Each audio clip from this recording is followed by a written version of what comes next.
New Zealand in April 2008 became the first developed country to sign a free trade agreement with China. It will start to be implemented in October this year.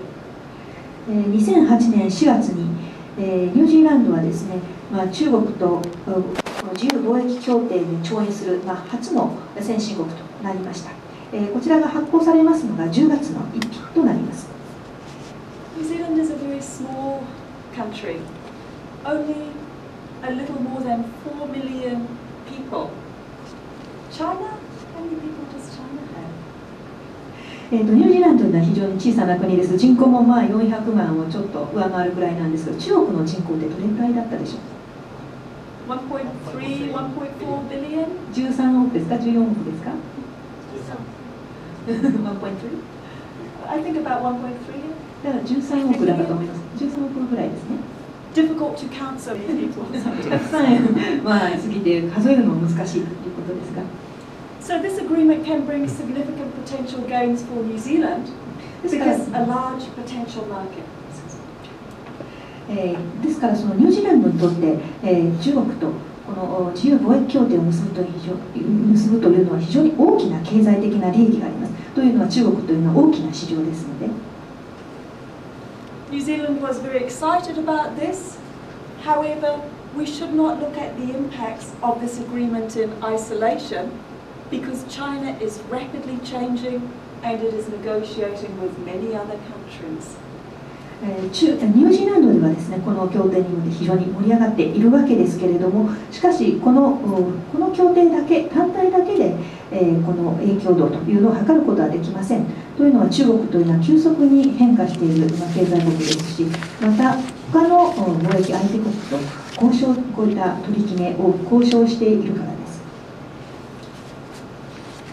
As China implements agreements with other countries, the initial high gains that New Zealand gets will start to be eroded because they will no longer be the only country getting preferential treatment. またこういった他の国々と中国が特権的な貿易協定を結ぶことによってニュージーランドがもともと享受していましたこの経済的利益というのがどんどん目減りしていくということになります。というのはこういった特権的な協定を結ぶのはニュージーランドだけではなくなっていきますので、だんだんそういった利益が目減りしていくわけです。It's difficult for us to model all of that noodle bowl of agreements, but we're going to show you some results just from some selected agreements, some selected hub and spoke and other agreements. こういったすべての協定を丼麺のようになって複雑に絡んでいますので、すべてをモデル化するというのは難しいんですけれども、いくつかを選択しまして、そしてハブ&スポークの協定も取り上げてモデル化をしていきます。We're going to show you some results from some very stylized scenarios because we're not modeling everything. すべてモデル化しているわけではありますので、少し限定したこの協定についての結果をお見せします。The first scenario will be China as a hub, forming bilateral agreements with several other countries. こちらのシナリオなんですけれども、中国がハブ、中心になっているというシナリオでして、そして他の国々と2カ国間協定を結んでいるというシナリオです。Then we're going to see if these countries can also form agreements among themselves so that there is free trade within the whole region. What are the impacts? そしてまたその中国と協定を結んでいるその他の国々ですね、その国々もそれぞれの地域で自由貿易協定を結んでないか、そういったことを見ていきます。その影響度を見ていきます。And the third simulation is how about if we make this wheel bigger and invite many other countries to join the agreements, more like multilateral trade agreements. そして3つ目のシミュレーションなんですけれども、今度はこの車輪自体を大きくしたらどうなのか、すなわち他の国々もこの協定に参加してもらったらどうなるのか、多国間協定のような形になるわけですけども、そうしたらどうなるのかというシミュレーションをしています。These are the details of the three scenarios that we are going to show you some results from. I don't know if you like them, but they're just stylized scenarios. The first one is China forming an agreement with Australia and New Zealand, with ASEAN and Korea. こちらはですね、今からこの3つのシナリオに基づいて結果をお見せするわけですけれども、皆さん、私たちがこうやって選択した協定ですので、皆さんがのお好みに合うかどうか分かりませんけれども、まず最初のシナリオですけれども、中国とニュージーランド、そしてオーストラリアとの協定、それから ASEAN の協定、そして韓国との協定ということになります。And these are the years that we are assuming the trade liberalization is implemented. で実際に貿易の自由化が行われる年というのをこの括弧内の中に示してあります。I'm sorry, no simulation for Japan at the moment, but Kagutsumi-sensei, maybe he will do some work with me on this later. 申し訳ないことに日本をちょっとシミュレーションしてないんですけれども、おそらく加賀爪先生の方で日本の方はやっていただけるんじゃないかと思います。So these were just bilateral agreements. The second scenario, we say, well, how about if all of these countries also have agreements with each other? Australia and New Zealand already have an agreement, but if they form a trade agreement with ASEAN and also Korea as well as China, how does that affect the results? でその1番目のところが2カ国間協定の、シナリオなんですけど、2つ目がですね、ではその実際に結んでいる相手国同士がですね、それぞれ協定を結んだらどうなるかというのが2つ目のシナリオです。オーストラリア、ニュージーランドにはすでにその協定がありますし、それからそれがまた ASEAN、韓国ということで、また中国と結んでいったらどうなるのかというシミュレーションです。And finally, how about if we make the wheel bigger? In particular, if we have liberalization that covers the whole of APEC. Developed countries liberalizing first, and then developing APEC countries liberalizing in 2020. そして3つ目のシミュレーションは、今度はこの車輪全体を大きく拡大したらどうなるのかというものです。これは APEC の自由化のシナリオをこちらに示してあるんですけれども、先進国の貿易自由化、APEC の中の自由化が2010年、発展途上国は2020年に予定されています。Of course, Japan will be included in this APEC liberalization. もちろん日本がこの APEC の自由化の中に含まれています。In case you've forgotten, these are the ASEAN nations. この、念のためにということで ASEAN 諸国というのはこちらの諸国になります。And APEC is a much larger regional organization. で APEC というのはもっと大きな地域の協定になります。こちらが APEC の加盟国です。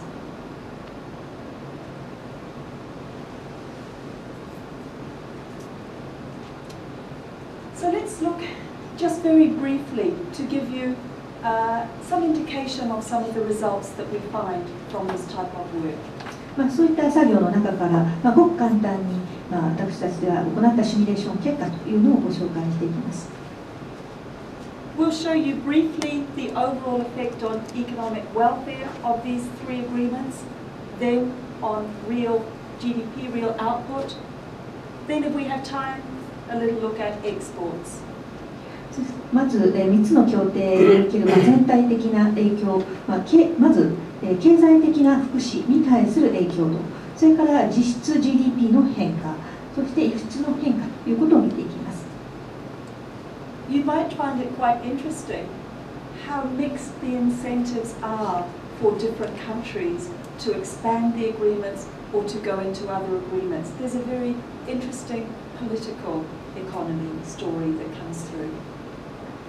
その結果というのは非常に興味深いものがあります。国によってはさらにこの協定、貿易を拡大していこうというインセンティブがあるところもあれば、そうではない。だからその、拡大していこうという動機が国によってそれぞれ入り混じるということになりますので、非常に面白い政治的、経済的な話になっていくかと思います。Let's look first at the overall impacts of these three scenarios on total economic welfare. では全体の経済的な福祉における3つのシナリオの影響を見ていきましょう。This was the first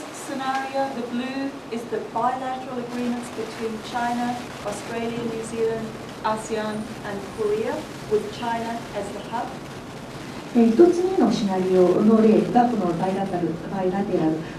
青で示されたところです。2カ国間協定のところです。ニュージーランド、オーストラリア、それからアセアン、韓国、そして中国がこのシナリオではハブの中心国となるわけですけども、そのシナリオでの結果です。The red bar shows what happens if the spokes are joined and all of those countries have a regional free trade agreement. そしてその2番目のところのシナリオを示したのがこの赤の棒グラフになります。スポーク型というんですけど、そのスポーク上にある国々がそれぞれの地域協定を結んだらどうなるのかというものです。And the green bar shows the impact of a much larger wheel, APEC liberalization, that includes all APEC countries reducing tariffs. そして最後はその APEC の自由化ですね。そこで APEC に加盟しているすべての国々が、この障壁を、削減したらその関税を、削減したらどうなるのか、この車輪を拡大した時のシナリオになります。If we look at Australia, New Zealand, Korea and ASEAN, the economic welfare is always higher if they can get a regional trade agreement, not just bilateral agreements with China. オーストラリア、ニュージーランド、韓国、ASEAN の例なんですけれども、こちらはですね、中国との2カ国間協定だけではなくですね、それぞれ、自由協定を結んだ方が、経済的な福祉が上がっている、増加しているというのが見て取れます。However, for China will maybe get more gains from remaining the hub and having bilateral agreements than if there is a regional trade agreement and China is no longer the hub. しかしながら中国を見ていきますとですね、経済的な恩恵、経済的な利益というのは2カ国間協定を結んでいた方が、高いわけですね。その地域協定を結ぶよりも高くなっています。つまり地域的協定を結びますと中国が中心ハブではなくなりますので、こちらが2カ国間協定を結んだ方が高いということが見て取れます。So it's possible that there may be some mixed incentives with the hub not wanting the other countries to join into a regional free trade agreement because that erodes some of the gains going to the hub, in this example, China. こちらの事例になりますと、ハブとなる国、こちらの事例ですと中国になるわけですけれども、中国にとっては非常に、インセンティブが入り混じるということになります。すなわちですね、2カ国間協定を結んでいるときは得られているこの経済的な利益が他のその相手国がですね、他の地域、自由貿易協定を結ぶと最初に得られていた恩恵が目減りしていくということが見て取れます。It's interesting to note that for most regions, APEC liberalization will bring much larger gains in economic welfare than the smaller regional trade agreement. そしてほとんどの国に言えるのはですね、APEC の自由化をしますと経済的福祉に大きな利益が得られるということが分かります。小さな地域貿易協定よりも APEC 全体の自由化をした方が恩恵が大きいということが分かります。I thought that maybe this audience is interested in results for Japan also, so we have included Japan here.